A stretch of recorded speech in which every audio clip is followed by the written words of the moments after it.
Here we go. So I have a wonderful client and friend, my friend Crystal. I think I've known her for 14 or 15 years now. And she is in love with this gentleman, and his name is Evan. Happy birthday, Evan. He just had his 40th birthday. And I'm incredibly fond of both of these people. These are wonderful, not these people. That's Mr. Ed. No. I'm incredibly fond of these people because they're genuine human beings.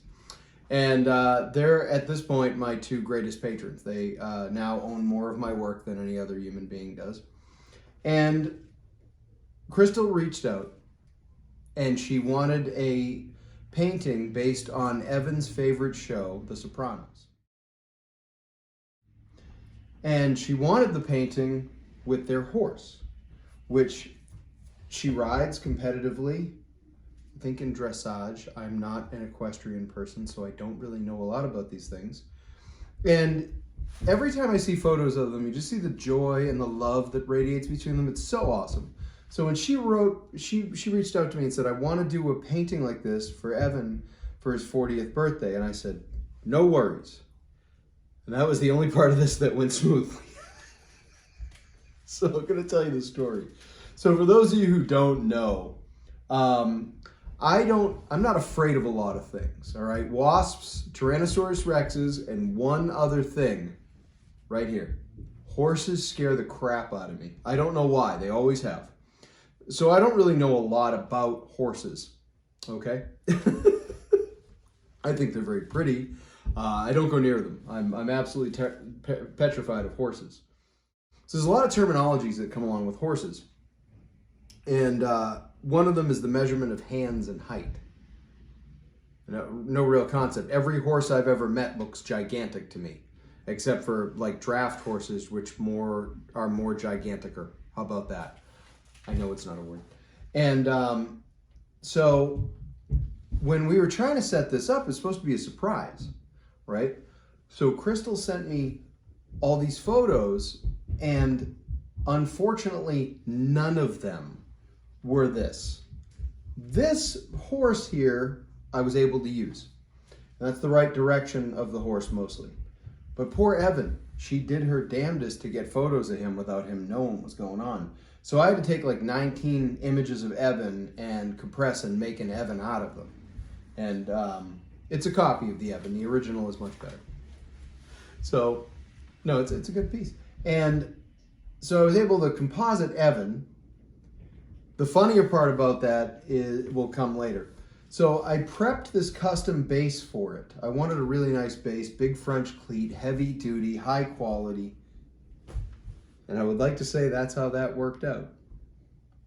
I destroyed the first one accidentally. Annihilated the frame. I got it all the way to the gesso point and broke it. It happens. It happens. That's fine. It's when the second one broke that my heart broke. Because I got all the way through the gesso and the underpainting and the line working, and then ended up having an easel incident where one of my easels tipped over and gouged across the entire front of the piece. You're not going to see that. I was so upset, I just went home and wept. So I got this one up, done, finished, the base painted, and I'm doing the coloring in the background. And Crystal's wonderful, and she reached out and she said, I think I actually got a good photo. And I'm like, is it too late? And I'm like, and it was perfect. It was a perfect photo. Although immediately what I had to do is I had to change Evan's size, because for whatever reason, my brain thinks if you're able to look me in the eyes, you're the same size as I am, which is apparently not how anything works. Like I go by height, and I think that's a human thing. So Evan is a bit taller than I am, and I figured the horse is 17 hands. And then when I saw the photo, I went, holy shit, it's the biggest horse I've ever seen. I mean, he's not a draft, but he's a stout. But Evan's a strapping fellow, so I was like, okay, I just gotta change some proportions. So we modified things to make this fit. Why is that interesting? I mean, it's interesting to me because when creating an image like this, composites are technically very challenging. And while I do make composites, you guys have seen the underpainting for Freedom and Friends Take Monadnock. That's a composite. But composites become technically much more challenging when you have a human element, because human beings don't really have a frame of reference when things are distorted. In fact, distorting things like having giant chickens next to little people doesn't really matter if this light Brahma is drastically larger than another light Brahma. That happens in nature. It's not that weird. And if this was a painting of just a few horses, if one of the horses was much bigger, then your brain would accept it. But human beings are very much wired to look for not only symmetry and balance and health, but, and this is where it gets very challenging, when human beings have an emotional and everyday connection to one another or to an animal, they know that person or animal in a way that an artist cannot know them. It's not even possible.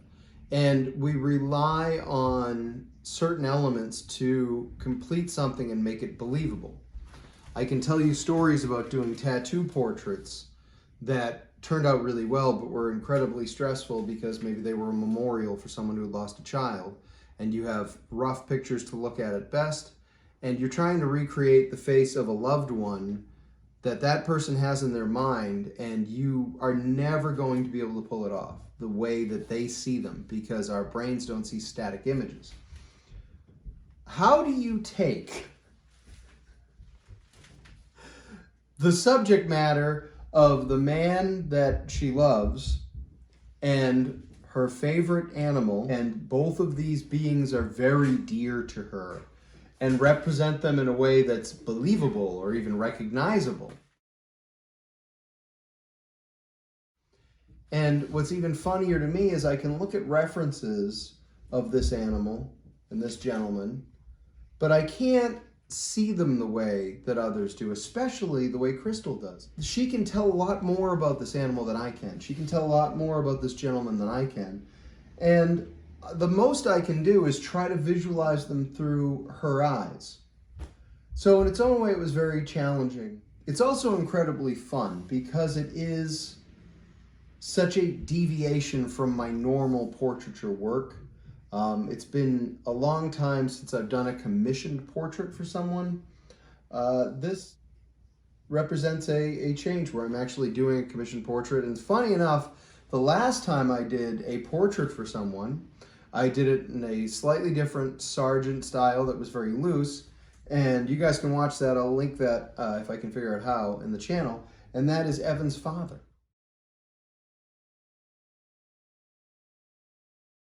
who I did a while back. So it's kind of neat now. This is represent, I believe, the first time in my life that I've ever painted generations of people. So I now have the luxury to paint this gentleman, and I have painted this gentleman's father. For this painting, I wanted to go a little bit more natural and a little bit more rustic. I feel like there are elements to this that I wanted to shine through. So this is done on birch panel. It is sealed with polyvinyl acetate, which is what I seal everything with. It does have a layer of gesso, but it's very sheer. And I did that intentionally because there are some spots in the sky and in amongst the horse and in amongst the ground where you can actually see this elegant grain of the wood come through. Because when I think of horses, when I think of, you know, animals, especially in the equestrian lifestyle, I think of the earth and nature. I think of barns and stalls, and inevitably I think of wood. You can polish the world up as much as you want, but there is a deep and long relationship between human beings and animals, specifically human beings and horses. And Evan's cultural background connects him to this. Crystal's does. There's something about this that spoke to me, and I said, I don't want it to just be flat. It just isn't good enough if it's flat. And I was looking at this cloud shape. And I was looking at the pattern work in the birch ply, and I was obsessed with this shape here. I love this idea surrounding him and this relationship with the horse. I love that. So I wanted that to kind of transfer through. So you don't always see it. You see it straight on, it's a painting. And as you move around, occasionally you get these whispers, and I'll zoom in on this so you can see it.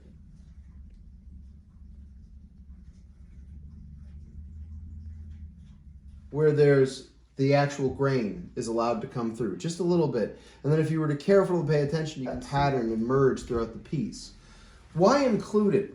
You know, I feel like too often, especially in the digital world, especially with modified pieces like the original reference was, you don't get the tactile sensation of what things are. You get this smooth, polished, almost disconnected version of reality. And it's not... There's something about it that's wrong to me. There's something about it that's wildly wrong. And I don't like when a painting is absolutely, everything is so polished that it's as if it were a photograph. Those have their places. And realistically, in my mind, I like when those are done on surfaces that are not perfect mirrors of nothingness, flat and non-interactive.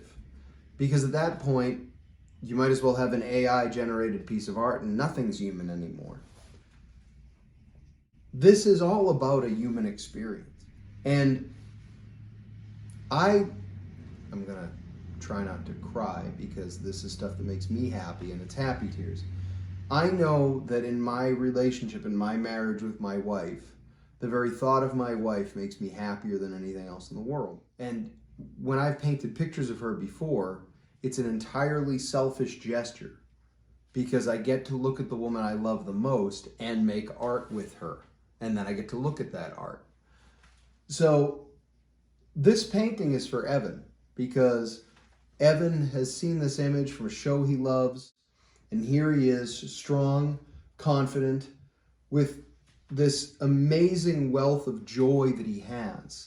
And the reason why it is manifested on the surface is because the woman who loves him wanted that. But I think in its own way, it's also for Crystal because she gets to look at all the things that make her happy. And that much happiness is kind of hard to argue with. It really is. And it made me smile making it. So it is oil on board. There is very little, if any, underpainting here. This is alla prima. It's done all at once. It's layered strokes of paint on paint.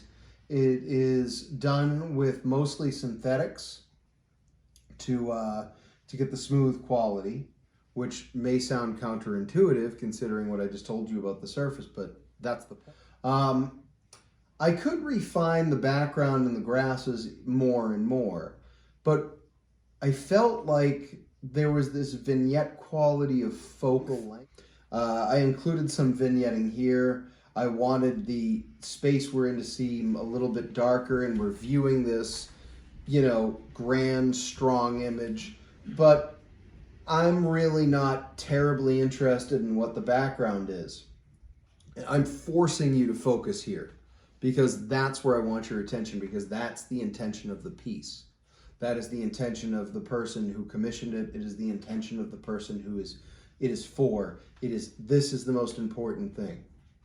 In its own way, maybe it represents the world, and this is that person's world. It's pretty cool. I don't know, it makes me smile. It was a joy to do. Thank you, Crystal, for having me do this. Evan, happy birthday, my friend. I'm very much looking forward to giving you your painting in person when you come up and visit the studio.